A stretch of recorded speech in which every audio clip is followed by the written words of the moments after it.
Ela dançava com um sorriso no rosto na televisão, e agora estampa manchetes por um dos maiores escândalos dos últimos tempos. Natasha Orana, ex-bailarina do Faustão, foi presa em São Paulo, acusada de lavar dinheiro para o PCC, a facção mais temida do país. A notícia explodiu em novembro de 2024 e chocou o Brasil. Aos 33 anos, a influenciadora digital, que acumula mais de 1 milhão de seguidores e fez história no Balé do Domingão entre 2015 e 2022, se viu no centro de uma investigação explosiva. A jovem que por anos encantou as famílias brasileiras com dança e carisma agora enfrenta acusações gravíssimas. A Justiça do Rio Grande do Norte aceitou a denúncia contra ela por lavagem de dinheiro e envolvimento com organização criminosa. Como uma estrela da TV foi parar nesse labirinto sombrio? A resposta por trás dessa bomba começa agora. Ela e outras 17 pessoas foram acusadas pelo Ministério Público. Mas o que mais chocou o público foi a ligação com uma das organizações criminosas mais temidas do país, o Primeiro Comando da Capital, PCC. As investigações apontavam para um relacionamento entre Natasha e Valdeci Alves dos Santos, de 52 anos, o Colorido, um importante líder do Primeiro Comando da Capital, PCC. Valdeci não era um criminoso qualquer. Conhecido como Colorido, é suspeito de liderar um esquema de lavagem de dinheiro com integrantes da facção e chegou a ser considerado o número 2 da organização. Sua prisão em 2022 havia sido um marco na luta contra o crime organizado. Após 4 meses na prisão, Natasha decidiu quebrar o silêncio. Negou envolvimento com o PCC e crimes de lavagem de dinheiro, tráfico de drogas e associação criminosa, em entrevista ao Domingo Espetacular. Após 4 meses presa, disse ter sido injustiçada e prometeu provar sua inocência. O rótulo de bailarina do PCC perseguia Natasha por todos os lugares. Sua história estava apenas começando a ser contada. Aos 23 anos, Natasha Orana realizou o sonho de milhares de jovens brasileiras, entrar para o Balé do Domingão do Faustão. Era 2015 quando ela se tornou uma das dançarinas mais reconhecidas da televisão brasileira. Durante 7 anos, de 2015 a 2022, ela fez parte do elenco que alegrava os domingos das famílias. Natural de Jundiaí, interior de São Paulo, Natasha sempre teve a dança correndo em suas veias. Formada em gestão de eventos, ela nunca abandonou o sonho artístico. Sua trajetória no programa do Faustão a transformou em uma das bailarinas mais populares do país. Mas o talento de Natasha não se limitava aos estúdios de televisão. Em 2018, ela participou da Dança dos Famosos, um dos quadros mais assistidos do programa. Embora sua participação tenha gerado polêmica e ela tenha sido desqualificada, o episódio só aumentou sua popularidade. A jovem sempre demonstrou ambição profissional. Além da carreira na TV, Natasha se aventurou no cinema internacional. Ela morou em Las Vegas, nos Estados Unidos, onde estudou teatro e dança. Também atuou como atriz em Los Angeles, expandindo seus horizontes artísticos além das fronteiras brasileiras. Após deixar o programa do Faustão, ela se tornou empresária e garota propaganda de diversas marcas. Seu carisma e beleza a transformaram em uma influenciadora digital de sucesso. Com mais de 1 milhão de seguidores no Instagram e 264 mil no TikTok, ela construiu um verdadeiro império digital. Natasha também brilhou no carnaval. Foi musa da Gaviões da Fiel em São Paulo e da Unidos de Vila Isabel no Rio de Janeiro, em 2024. Sua presença marcante nos desfiles a consolidou como uma personalidade do entretenimento brasileiro. Poucos imaginavam que essa trajetória de sucesso esconderia segredos sombrios que viriam à tona anos depois. Natasha Orana nasceu em 26 de outubro de 1991, em Jundiaí, interior de São Paulo. Desde pequena, ela carregava dentro de si o sonho de brilhar nos palcos e nas telas. Mas sua infância foi marcada por uma perda que moldaria para sempre sua personalidade. Aos 3 anos de idade, perdeu o pai. Criada pela mãe em um ambiente de dificuldades, Natasha aprendeu cedo o valor da determinação. A ausência paterna fez com que ela desenvolvesse uma força interior impressionante. Sua mãe se tornou sua maior referência e apoiadora dos sonhos artísticos da filha. Aos 8 anos, Natasha deu seus primeiros passos no mundo da dança. As aulas de balé em Jundiaí eram mais que uma atividade. Representavam uma válvula de escape para uma menina que crescia sem a figura paterna. A dança se tornou sua linguagem, sua forma de expressar sentimentos que ainda não conseguia colocar em palavras. Durante a adolescência, Natasha se destacava entre as colegas de escola. Sua beleza natural e talento para a dança chamavam a atenção onde quer que fosse.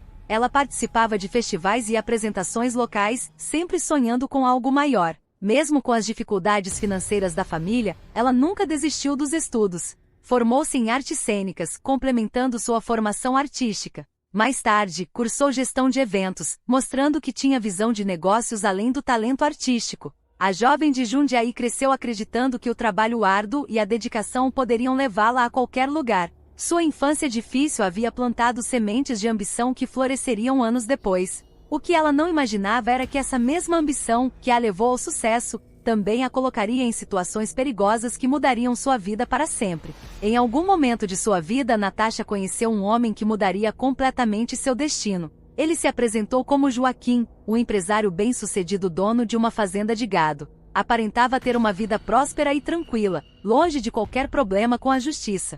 O relacionamento começou como uma amizade. Joaquim era gentil, atencioso e demonstrava interesse genuíno por ela. Aos poucos, a amizade se transformou em algo mais profundo. Durante 3 meses, Natasha viveu um romance que acreditava ser comum, com um homem que parecia honesto e trabalhador. O que ela não sabia era que estava se envolvendo com uma das pessoas mais procuradas do Brasil. Joaquim era, na verdade, Valdeci Alves dos Santos, conhecido no mundo do crime como Colorido. Aos 52 anos, ele era considerado o braço direito de Marcos Williams Erbas Camacho, o Marcola, líder máximo do primeiro comando da capital. Valdeci não era um criminoso qualquer. Ele havia sido o número 2 da organização criminosa mais poderosa do país. Sua posição no PCC lhe dava controle sobre operações milionárias de tráfico internacional de drogas, especialmente na fronteira com a Bolívia. Para despistar as autoridades, Colorido havia passado por várias cirurgias plásticas. Seu rosto estava completamente diferente, maçãs do rosto mais salientes, menos rugas e traços alterados. Essas modificações foram feitas especificamente para dificultar sua identificação pela polícia. Desde agosto de 2014, ele estava foragido da justiça. Havia se beneficiado de uma saída temporária da prisão e simplesmente não retornou. Durante quase 8 anos, as autoridades o procuraram intensamente. Ele se escondeu em diversos lugares, inclusive na Bolívia, onde comandava esquemas de tráfico. Para Natasha, Joaquim representava a estabilidade e segurança.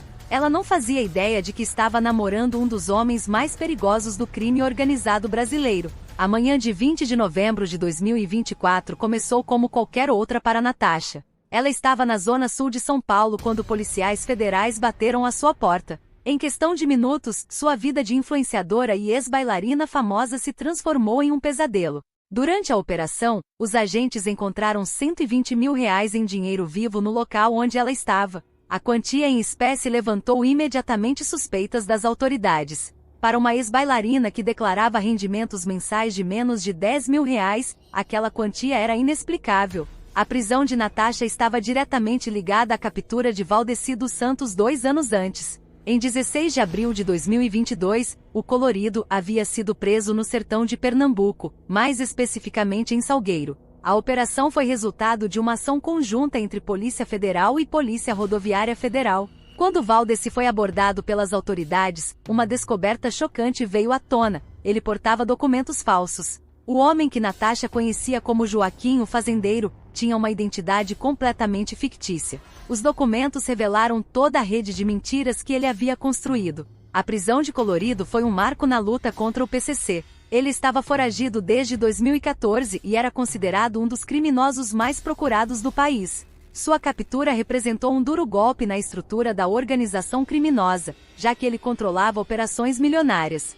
Para Natasha, aquele novembro de 2024 significava o fim de um mundo que ela acreditava conhecer. As algemas em seus pulsos simbolizavam não apenas sua prisão física, mas o desmoronamento de todas as certezas que tinha sobre sua vida e suas escolhas. O pesadelo estava apenas começando. Nos próximos meses, ela descobriria que suas conexões com Valdeci eram muito mais profundas e comprometedoras do que imaginava. Quando os investigadores começaram a analisar a vida financeira de Natasha, descobriram uma realidade assustadora. Em apenas 10 anos, ela havia movimentado aproximadamente R$15 milhões em suas contas bancárias. Para alguém que declarava ganhar menos de R$10 mil por mês, esses números eram impossíveis de explicar. A disparidade entre sua renda declarada e o dinheiro que circulava em suas contas chamou a atenção das autoridades. Como uma ex-bailarina e influenciadora poderia ter acesso a quantias tão altas? De onde vinha todo esse dinheiro? Essas perguntas se tornaram centrais na investigação. O Ministério Público descobriu que R$ 242 mil haviam sido transferidos diretamente por Valdeci dos Santos para as contas de Natasha. Essas transferências aconteceram durante o período em que eles mantinham um relacionamento amoroso. O dinheiro chegava regularmente, sem qualquer justificativa legal. Além das transferências diretas, outros R$ 42 mil foram enviados para a conta da mãe de Natasha. Esse detalhe mostrou que o esquema não envolvia apenas ela, mas também pessoas próximas de sua família. A estratégia de pulverizar o dinheiro em diferentes contas é típica de operações de lavagem. Durante a investigação, foram identificadas 25 transações consideradas suspeitas pelas autoridades. Cada movimentação era cuidadosamente analisada para entender o padrão de entrada e saída de recursos. Os valores, datas e destinatários formavam um quebra-cabeças complexo. O relatório financeiro revelou que Natasha vivia um padrão de vida incompatível com sua renda oficial. Viagens internacionais, roupas de marca, tratamentos estéticos caros. Tudo isso custava muito mais do que ela poderia pagar com o salário declarado.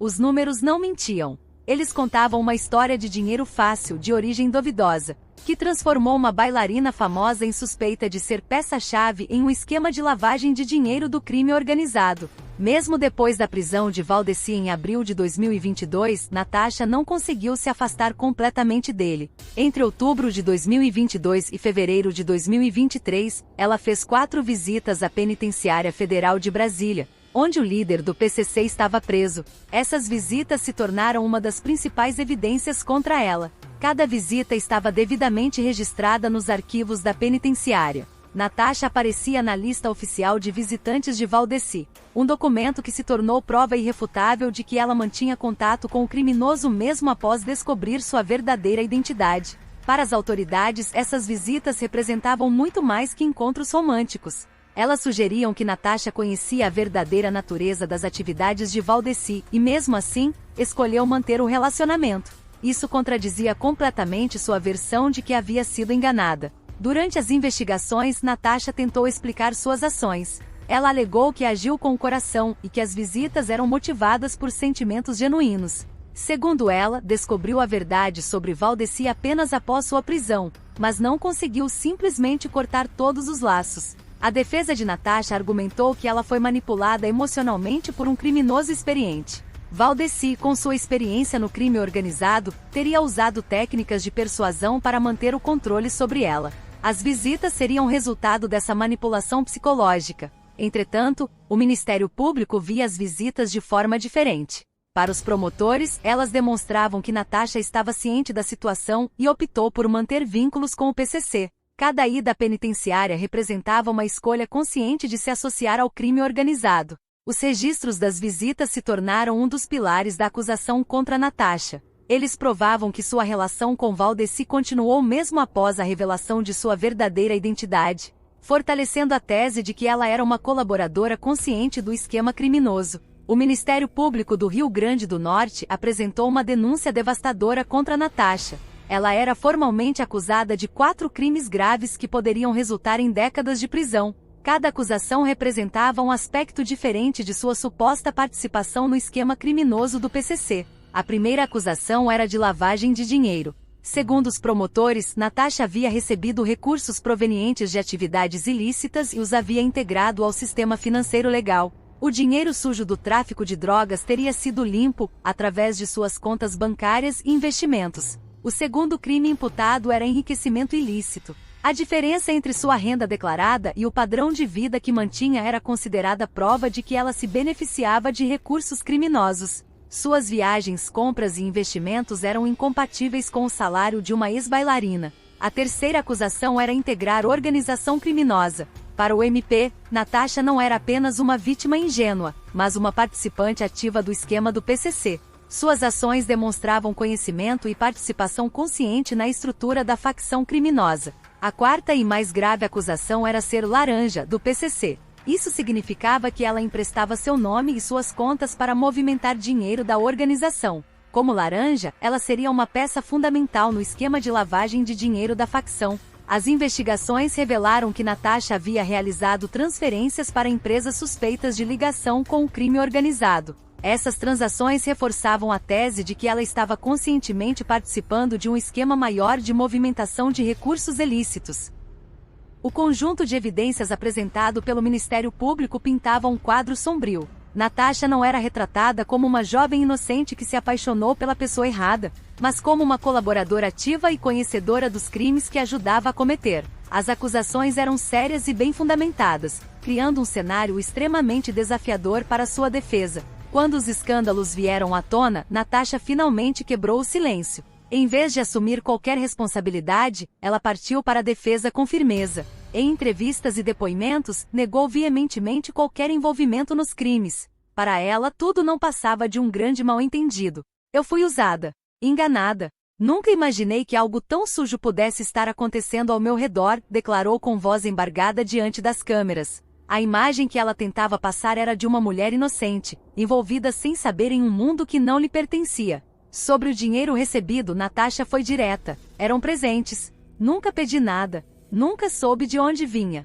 Disse que os valores que recebeu foram fruto de carinho e reconhecimento, não de acordos ou esquemas. A justificativa mais repetida por ela era simples: não sabia de nada. Segundo Natasha, todas as transações, viagens e presentes tinham explicações plausíveis. Chegou a afirmar que os carros de luxo que apareceram em seu nome foram apenas parte de um processo de compra e venda entre conhecidos. Era comum. Eu ajudava com documentação, mas nunca fui dona de nada ilegal, garantiu. Ela insistia em que seu único erro foi confiar demais nas pessoas erradas. Disse que acreditava estar em um relacionamento verdadeiro, com base no amor e na confiança, e que tudo foi uma ilusão. Eu me entreguei de coração. Fui manipulada, repetia com os olhos marejados. Mas nem todos estavam convencidos. Enquanto Natasha tentava limpar seu nome, novas provas começavam a surgir. E as perguntas se multiplicavam. Até onde ia sua inocência? E o que mais ela estaria escondendo? Essas dúvidas ganharam força quando um detalhe curioso veio à tona. Algo que poderia mudar completamente o rumo da investigação. A penitenciária feminina de Franco da Rocha se tornou o novo endereço de Natasha por 4 longos meses. Para uma mulher acostumada aos holofotes, ao glamour e à liberdade, a adaptação à vida no cárcere foi extremamente difícil. Cada dia parecia uma eternidade. Natasha descreveu sua experiência na prisão como um sequestro. Ela se sentia injustiçada, prisioneira de acusações que considerava falsas. A sensação de impotência era constante. Não podia provar sua inocência de dentro da cela. Não podia abraçar a família. Não podia retomar sua vida. Os primeiros dias foram os mais difíceis. Acostumada a uma rotina de liberdade total, Natasha teve que se adaptar aos horários rígidos da prisão, às refeições simples e à falta de privacidade. Cada aspecto da vida carcerária representava um choque para quem estava habituada ao conforto. O Natal e o Ano Novo de 2024 foram particularmente dolorosos. Enquanto as famílias se reuniam para comemorar, Natasha passava as festividades atrás das grades. Ela relatou que esses foram os dias mais difíceis de sua vida, quando a saudade da família e a angústia da situação se intensificaram. Durante todo o período, Natasha tentou manter a compostura. Ela sabia que demonstrar fraqueza poderia ser interpretado como admissão de culpa ou como sinal de que não conseguiria suportar a pressão. A necessidade de parecer forte se tornou uma luta diária. A rotina na prisão incluía momentos de reflexão forçada. Natasha tinha tempo para pensar em todas as decisões que a levaram àquela situação. Ela analisava cada encontro com Valdeci, cada transferência de dinheiro, cada escolha que fez. Após 4 meses, a liberdade chegou como um alívio. Mas Natasha sabia que sua luta estava longe de terminar. A prisão havia acabado, mas o processo judicial continuava, e ela precisaria provar sua inocência em liberdade. Em 28 de março de 2025, Natasha finalmente conseguiu sair da prisão. A decisão da Justiça do Rio Grande do Norte concedeu sua liberdade provisória, mas com uma série de condições rigorosas que limitavam drasticamente sua vida. A liberdade havia chegado, mas não era completa. O principal argumento da defesa para conseguir a soltura foi que Natasha não oferecia riscos à investigação. Seus advogados argumentaram que ela não tentaria fugir nem interferiria no processo judicial. Além disso, alegaram que a prisão preventiva não era mais necessária para garantir a aplicação da lei penal. A defesa construiu uma estratégia sólida baseada na negação total de qualquer ligação consciente com organização criminosa. Os advogados apresentaram Natasha como uma vítima de manipulação, uma mulher que foi enganada por um criminoso habilidoso e experiente. Um dos pilares da defesa era demonstrar que Natasha desconhecia a verdadeira identidade de Valdeci. Eles argumentavam que ela genuinamente acreditava estar se relacionando com um empresário honesto do agronegócio, não com um líder do PCC. Apesar da liberdade, as restrições eram severas. Natasha teve todas as suas contas bancárias bloqueadas pela justiça, o que dificultava enormemente sua sobrevivência financeira. Ela não podia acessar seus próprios recursos, dependendo da ajuda de familiares e amigos. Outra condição imposta foi a proibição de deixar o país. Natasha, que estava acostumada a viajar internacionalmente para trabalho e lazer, agora estava confinada ao território nacional. Qualquer tentativa de sair do Brasil poderia resultar em sua prisão imediata. A expectativa da defesa era conseguir a absolvição completa de todos os crimes. Os advogados trabalhavam incansavelmente para desconstruir as acusações e provar que Natasha era inocente de qualquer participação consciente em atividades criminosas. O caso estava longe de ser resolvido, mas a liberdade provisória representava uma vitória importante na batalha judicial que se estenderia pelos próximos meses. O caso de 2024 não foi a primeira vez que Natasha teve problemas com a justiça. Em 2020, durante os momentos mais críticos da pandemia de Covid-19, ela havia sido detida por supostamente quebrar os protocolos sanitários estabelecidos pelas autoridades de saúde. A situação aconteceu quando Natasha organizou uma festa em seu apartamento com vários amigos. Na época, as medidas de isolamento social eram rigorosas, e reuniões desse tipo eram consideradas infrações graves. A polícia foi chamada e ela acabou sendo conduzida à delegacia. A acusação de quebrar protocolos sanitários gerou grande repercussão na mídia. Natasha foi criticada por não dar o exemplo durante um momento tão delicado da pandemia. Muitos a acusaram de irresponsabilidade e falta de consciência social. Entretanto, assim como no caso atual, Natasha conseguiu se defender com sucesso. Ela foi posteriormente absolvida de todas as acusações relacionadas à festa durante a pandemia. Sua defesa argumentou que não havia intenção de quebrar as regras e que a situação foi mal interpretada. Mais do que isso, Natasha não apenas foi absolvida como também saiu vitoriosa em um processo que moveu posteriormente. Ela conseguiu provar que foi injustiçada e que as acusações eram infundadas. A vitória judicial fortaleceu sua confiança no sistema de justiça. Esse antecedente de 2020 se tornou relevante no caso atual. A defesa de Natasha usou a vitória anterior como exemplo de que ela já havia sido injustamente acusada e posteriormente inocentada. Isso reforçava o argumento de que ela novamente estava sendo vítima de acusações infundadas.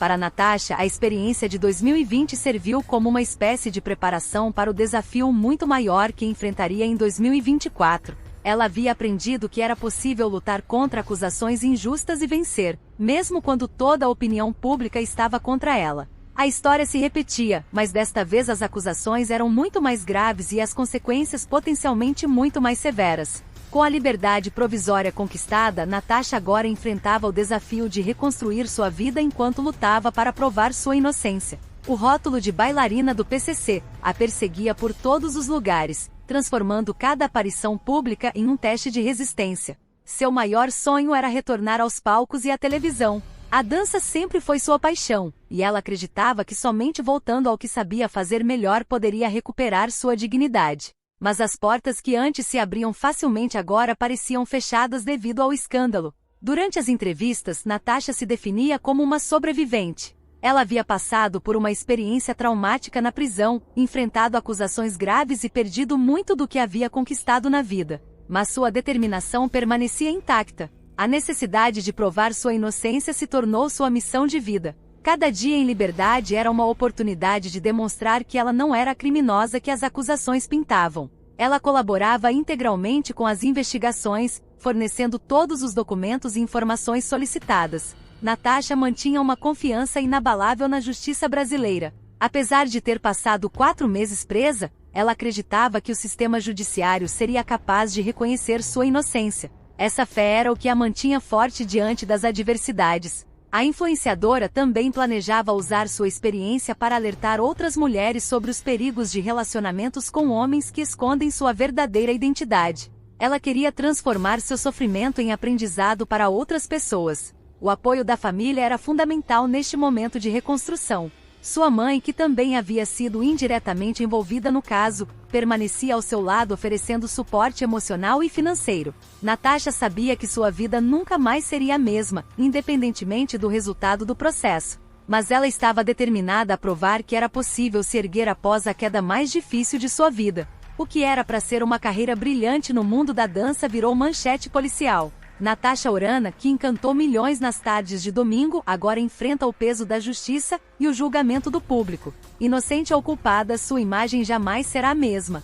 E enquanto a investigação segue, uma pergunta ecoa nas redes e nas ruas: quem realmente era a ex-bailarina do Faustão fora dos holofotes? A história está longe de acabar.